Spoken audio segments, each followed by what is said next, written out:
My brother Subhan, I married Cici binti Ilham to you, and her guardian offered to me with a dowry 300,000 by cash from Allah. Please accept.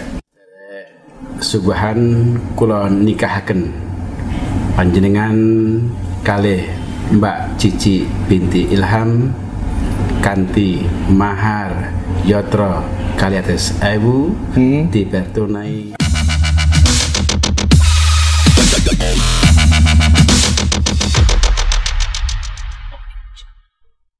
Mas Yanton ini pengalaman pertama ya menikahkan orang bule? Untuk kedua kalinya. Itu kedua kalinya. Kedua kalinya pertama dulu 2015 di Tinambung. Oh, di Tinambung. Dan dia orang Korea. Orang Korea. Jadi pakai bahasa Korea? Oh no. Oh no, pakai bahasa Inggris. Oh, bahasa Inggris juga. Jadi ini kedua kalinya untuk di Tapang. Yeah. Pak Kua pernah nikahkan orang bule? Alhamdulillah sampai saat ini belum pernah. Belum pernah. Paling bule. Bule ini. Oke. Antum viral loh gara-gara, dan tidak semua saya kira orang bisa melakukan itu. Dan saya sendiri kalau disuruh menikahkan orang bule, saya pasti punya jurus satu, lari kencang. Saya ke Pak Kua Tapango. Kalau Mas Yantong kan tadinya baru saja sudah dilantik jadi kepala KUA. Alhamdulillah. Ya, selamat bertugas di tempat yang baru. Ini memang sepertinya ini podcast perpisahan gitu ya. Berapa lama sama selama ini? 2 tahun lebih ya Ustaz ya? Ya, kalau di Tapango 2 tahun setengah, kalau di Wonomulyo 1 tahun setengah. Berarti 4 tahun kita Jadi sama-sama. sama juga pernah di Wonomulyo. Berarti sudah berapa tahun semua? 4 tahun. 4 tahun sama. 4 tahun berumah tangga sekarang bercerai. Saya ke Pak Kua Tapang. Kalau Mas Yantong kan tadi viralnya di sisi itu tadi entertainment ya, entertainment menikahkan orang bule, yang saya kira itu memiliki kelebihan tersendiri itu, dan saya kira memang kita harus siap ya, karena dunia global ini memang. Nah, kalau yang Mas Samir ini yang paling viral kemarin saya masih ingat, antum itu menggendong kiai sepuh, ya. Anang Guru. Ya, Anang Guru. Iya. Beliau itu adalah ketua Majelis Pertimbangan Dewan Pertimbangan Majelis Ulama Provinsi Sulawesi Barat. Itu saya lihat fotonya antum seperti menggendong anak kecil begitu, maksudnya. Mimik wajah antum dengan ketawa begitu. Kemudian juga Anang Gurunya sekarang beliau sakit, dibawa ke RSUD tadi, mudah-mudahan beliau sembuh. Amin. Itu seperti apa itu ceritanya sampai kemudian bisa digendong? Oke. Pas pada waktu itu kita akan melihat lokasi tanah yang mau diwakafkan oleh Bapak Imam Masjid Kondo di Palata itu. Kemudian dilihat dari segi medannya itu dia agak berbukit. Oh, jadi di Palata itu ceritanya ya? Ya. Palata itu daerah apa? Riso apa? Palata, ya, desa Palata. Oh iya. Nah, kemudian setelah kan itu jalan memang agak-agak licin, becek memang. Becek. Saya lihat Anang Guru jalan dilepas. Akhirnya saya Kan banyak rombongan itu. Iya, banyak rombongan, tapi kan tidak dikawal. Oh iya. Sedangkan jalannya Anang Guru kan sudah sepuh begitu, kita maklumi. Kemudian setelah itu ketika mau penurunan, saya mendahului saya di depan.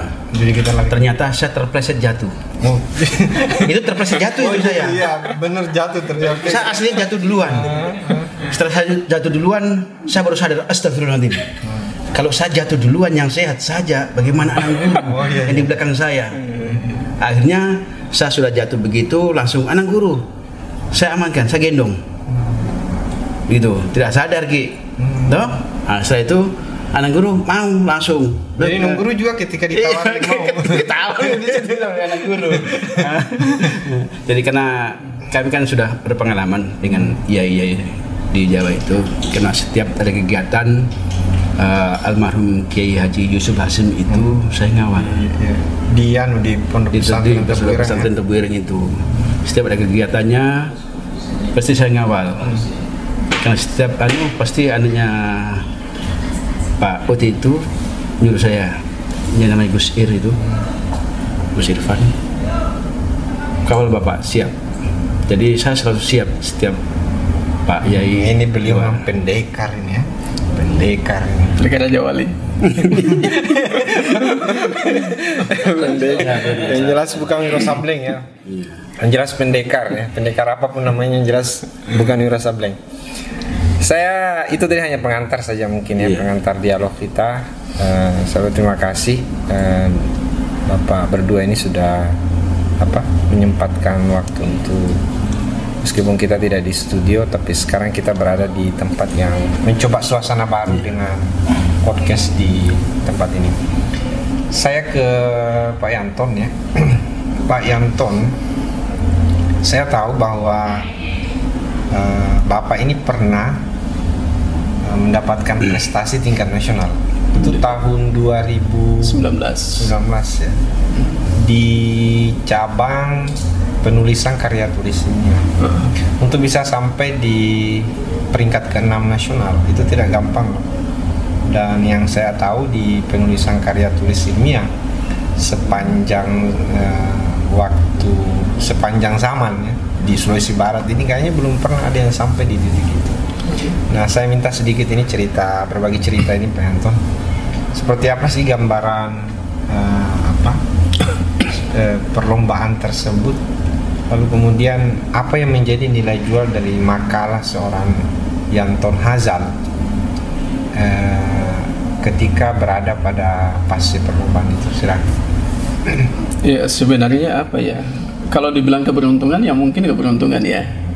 Tapi semua kan kembali kepada usaha. Kembali kepada usaha karena ya bukan hal yang mudah. 34 provinsi harus bersaing.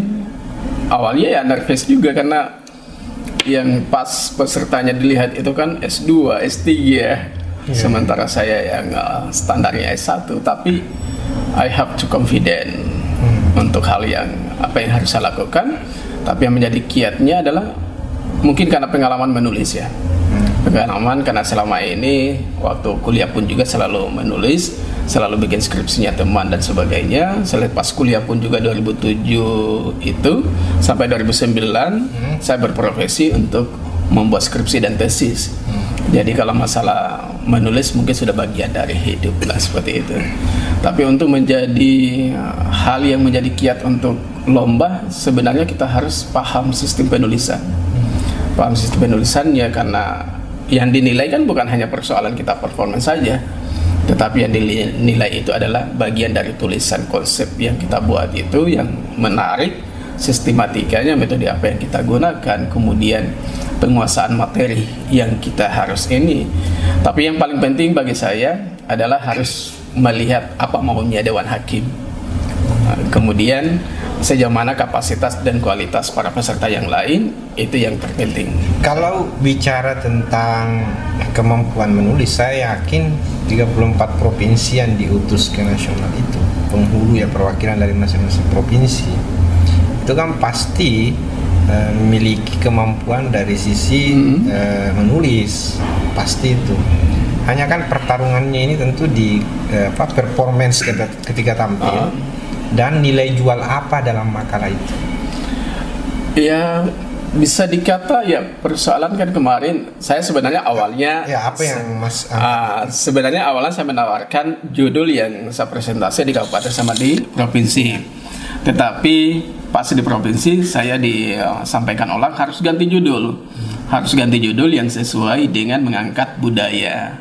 Artinya hukum adat, hukum perkawinan. Sementara saya notabene-nya saya bukan orang sini.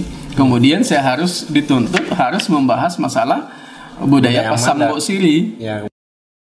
Notabene saya tidak paham apa ya namanya Pak Mas Sambo Anton sendiri. ini orang Buton ya, jadi Iya. ya.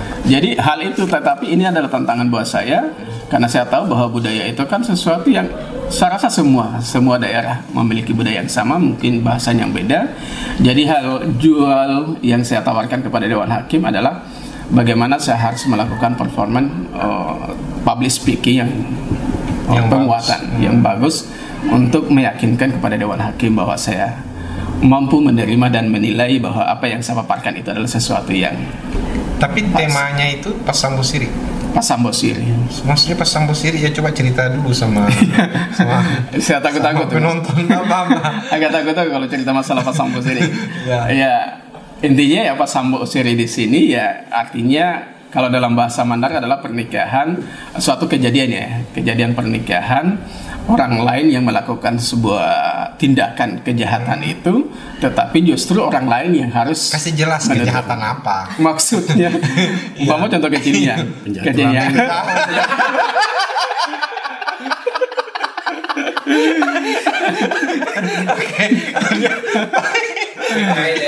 Iya, ya bisa dikatalah penjahit kelamin. I'm sorry. Iya. Tunggu. Ketika mendengar Pas Sambo Siri ya sama Dewan Hakimnya, ini kan kental sekali bahasa Mandarnya. Mereka paham nggak itu Pas Sambo Siri? Kebetulan Dewan Hakim di situ ada juga dari orang Bugis, orang Sulawesi. Tapi di sana kan Pas Sampo ya, Pas Sampo Di sini Pas Sambo. Iya, Beda kalau Mandar itu Pas Sambo ya. Siri juga Bugis kan? Ya. Iya. Jadi di situ tapi ada 3 Dewan Hakim yang tidak paham itu. Namun yang paling unik dan paling hal yang menarik buat saya, sebuah tantangan adalah pada saat performa. Saya di urutan ke-15, yang satunya di urutan 14. Maksudnya urutan 15? Artinya Penampilannya. Ya, penampil yang ke-15, tetapi penampil yang ke-14 itu adalah judul yang sama dengan yang Pas Sambo Siri. Pas Sambo Siri juga. Dari Sulawesi Selatan. Dari Sulawesi Utara. Oh iya. Tapi dia bahasa Kawi Turu.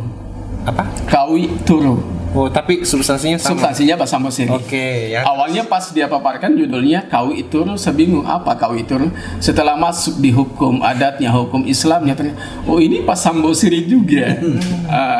Sementara sebentar 10 menit kemudian saya harus tampil dengan judul yang sama. Jadi mau tidak mau yang saya lakukan adalah mengubah semua presentasi yang sudah siapkan malamnya dengan mengambil sisi lain yang tidak keluar daripada substansi pembahasan yang saya bahas gitu. Jadi judul sama tapi kan beda. Mulai dari performance, mulai dari penulisannya. Urut berapa itu dia? Dia ke-14, saya ke-15. Iya, maksudnya kejuaraannya 27. Urutan ke-27 ya. Jauh ya, Mas Yanto urut 6, kemudian Alhamdulillah. Oke, saya ke Mas Samiren ini. Nah, kalau tadi itu prestasi Mas Yanton di kancah nasional dalam lomba karya tulisnya. Nah, Mas Samiren ini, saya panggil Mas ya. Saya mau panggil Pak Gua atau Pak Mas? Terserah. Kayak asik ya. Sakarepmu.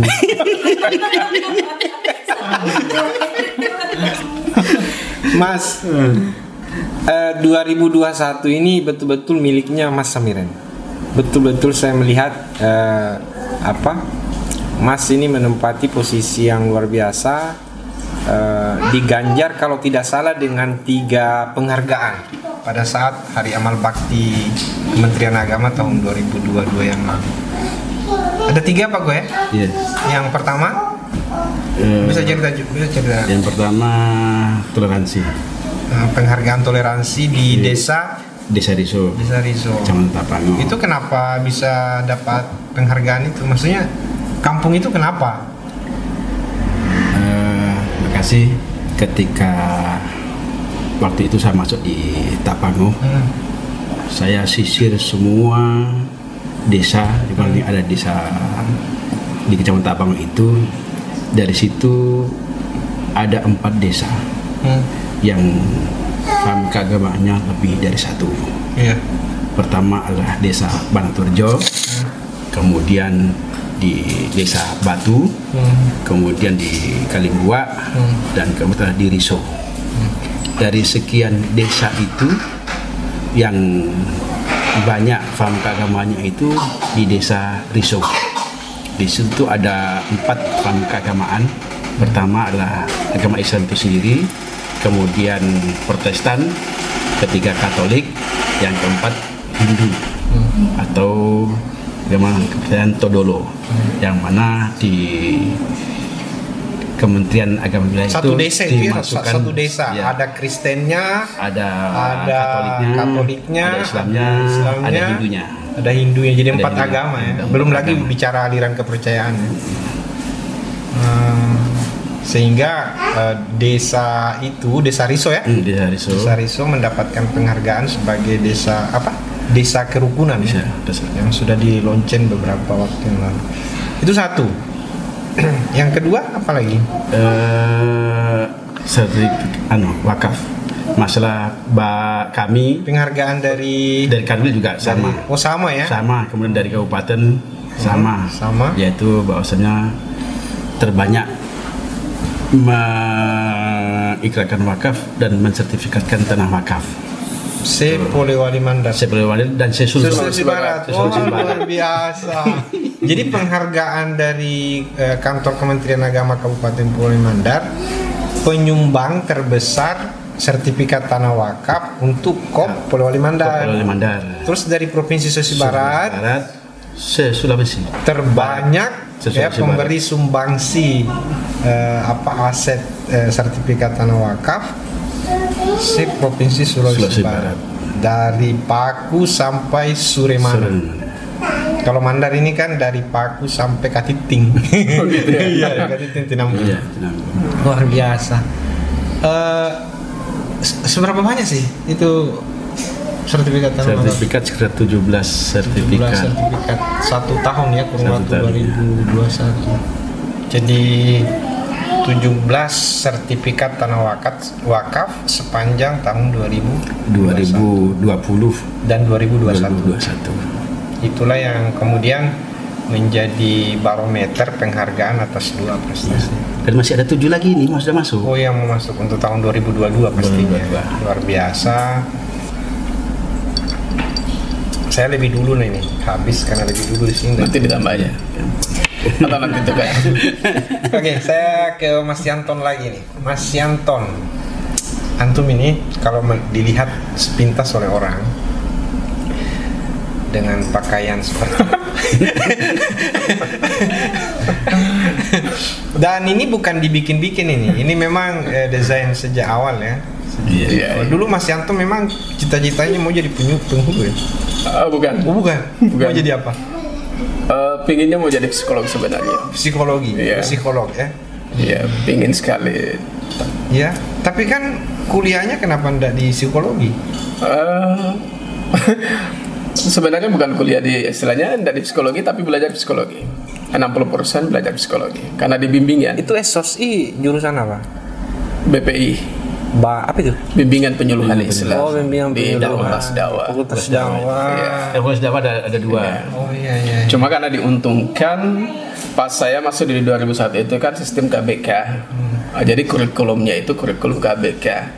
Yang sebelumnya materi psikologinya hanya 10%.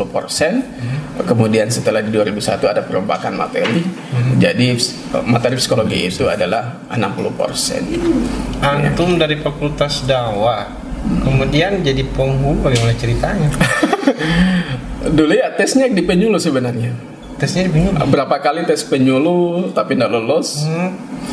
Akhirnya terakhir ya ini terakhir tes di penghulu. Tesnya pun juga di Kendari ya. Tapi bukan penyuluh lagi, penghulu. Penghulu. Oh, berarti Anda emang ditakdirkan. Takdirnya jadi penghulu. Nggak cocok jadi penyuluh. Oke ya. Ini tampilan antum ini kalau orang lihat sepintas, kan tampilannya penghulu itu kalau yang model ini penghulu asli ini, sampo hitam. Itu ada sesuatu apa itu? Ya apa ya? This is my soul. Iya. Ya. Saya merasa apa ya? Dengan cara dengan cara seperti ini saya merasa nyaman.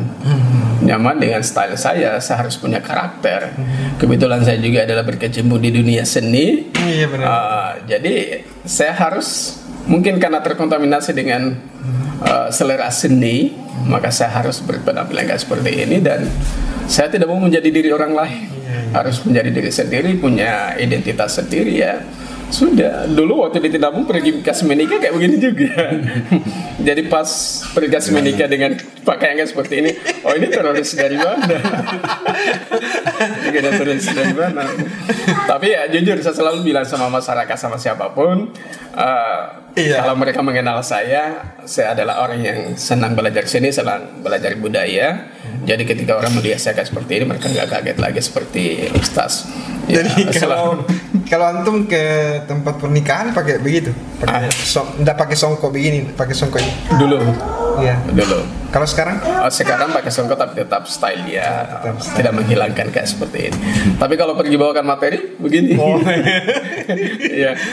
Cuma kemarin kalau saya memakainya di Tapangun nanti kaget orang ngomong kalau kayak seperti ini penampilan pergi menikah kan. Saya nggak tahu nanti kalau ditutar mungkin kayak seperti ini juga. Jadi beliau ini YouTubers ya, silakan nanti di ini nanti saya taruhkan di video ini. Akun beliau Yanton Hazal ya. Yanton Hazal. Oke, nanti saya cantumkan di kolom rekening. Tapi tetap kondisional, Ustaz. Tetap kondisional. Tidak selamanya juga tidak selamanya. Ketika hari-hari biasa yang tidak menuntut saya harus formal, maka saya harus seperti ini. Tapi ketika formal, maka harus formal. Waktu menikahkan orang Polandia itu saya lihat antum pakai songkok itu, songkok pakai jas ya. Tapi tetap. tapi style kemana-mana biasanya jalan pakai style itu. Style itu. Oke, saya ke Mas Samiren. Mas, ini ada satu kalimat petikan dari beliau juga yang nyentrik ini. Bisa diperdengarkan ke pemirsa sekalian. Opo iki. Katanya antum itu ini sabdanya antum ya, kalimatnya antum, bahwa katanya kita bisa keliling Jawa Barat, Jawa Timur, Jawa Tengah, Jakarta. Ya, sampai Jakarta. Hanya dalam waktu 1 jam. Itu gimana ceritanya? Coba cerita dulu. Ya. Pakai ilmu angin. Begini ceritanya, ketika Pak D saya yang dari Sleman, Jogja datang ke kediaman kami, kemudian sebelum dia mau pulang besoknya, saya ajak keliling-keliling ke Pulau Jawa, mulai dari Jawa Timur sampai Jakarta. Ayo Pak D. Waktu sampai di kan sudah di sini, sudah di Wono, kemudian dia mau besoknya mau balik ke Jogja kembali. Ini kenang-kenang terakhir Pak D buat saya. Pak D, kalau kan jasa jalan-jalan sana paling kan di Borobudur, terus sampai di mana di Gunung Merapi. Tapi Pak D di sini saya ajak jalan-jalan, ya mulai dari Jawa Timur, Jawa Tengah, Jawa Barat, Jogja, kemudian sampai Jakarta itu cuma 1 jam naik sepeda motor. Dia bilang Meda, tidak percaya. Dia bilang, ayo Pak D, kalau tidak percaya sama saya sama Bude gandengan, saya di motor sendiri kuantarkan. Ketika dari rumah kuajak langsung ke arah utara. Pak D, sekarang ini kita sudah masuk Tulungagung, Jawa Timur. Terus belok kiri sudah masuk di Jombang. Pak D, kita masuk di Jombang sekarang. Wah, heran ya Pak D, Jombang. Jombang kan Jawa Timur. Tulungagung juga Jawa Timur. Berjalan lagi sampai ke Blora. Blora itu kan Jawa Tengah. Nah, terus belok kanan ke Lamongan. Jawa Timur lagi. Terus belok kiri sampai Nganjuk. Terus ku belok kanan Cirebon. Jawa Barat Cirebon, tembus sampai ke kantor desa Sidodadi. Kita sudah sampai Sidodadi, sudah Jawa Timur. Terus balik lagi ke kiri langsung ke desa Sidorejo. Nah, setelah itu sampai ke Kediri. Kita Pak D sudah sampai Kediri. Setelah itu ada perbatasan. Itu lihat Pak D, kita sudah masuk tapal batas Bumiayu. Bumiayu kan sudah Jawa Tengah. Jawa Tengah, setelah itu baru kita masuk ke Blitar Pak D. Nah, setelah itu belok kanan, kita masuk ke Magelang. Magelang Jawa Tengah. Balik lagi kiri masuk kebun sari itu ada Ambarawa, ada Salatiga, dan sebagainya. Balik lagi, tuh, kiri lagi, kita Pak De sudah sampai ke Jogja, Jogja Baru, Bumi Ayu. Ada Jogja ya? Ada juga. Iya. Kalau begini saya sudah sampai rumah ini. Terus sampai Jakarta bagaimana? Belum, nanti dulu. Iya. Setelah itu kita jalan terus, Oke. lewat Andre Api, terus kita masuk ke Tulungrejo. Pak De, kita sudah masuk Tulungrejo. Kalau di Jawa Timur itu di Pare, kampung Tulungrejo itu adalah kampung Inggris. Tuh? Ya, Kediri. Kemudian itu langsung keluar belok kiri terus sampai Galeso, tembus ke Tumpiling. Iya. Ke Tumpiling kanan jalan kan Majalengka. Pak De, alhamdulillah kita sudah masuk di Majalengka. Terus sedikit ada sekitar 200 meter kita sudah masuk Kuningan. Kuningan. Ya. Kuningan. Ya, punya Sarjuni ya. Terus saya berhenti di Jakarta Montor. Tuh. Jakarta. Mana Jakarta? Itu Pak De. Jakarta Montor. Pas 1 jam. Jadi 1 jam. Kalau Anda keliling Jawa Timur, Jawa Barat, Jawa Tengah untuk sampai ke Jakarta itu mungkin butuh waktu 1 hari 1 malam. 1 hari 1 malam. Tapi menurut ceritanya beliau, ketika Anda berada di Wonomolo itu hanya bisa ditempuh dalam 1 jam naik sepeda motor. Naik sepeda motor. Saya harus berpisah dengan saudara saya, dengan partner saya. This is my teaching. Dia adalah guru saya dalam selama 4 tahun ya. Kok sedih ya? Saya harus sedih ya. Selama 4 tahun, jujur sebelum saya closing, jujur selama 4 tahun saya menemukan teman, partner kerja, bukannya sebatas kita sama-sama atasan dan bawahan, sama-sama penghulu, tapi dia adalah saudaraku yang saling mensupport satu sama lain, yang selalu memberikan satu kebebasan, memberi satu tanggung jawab masing-masing, dan tidak saling menindas satu sama lain.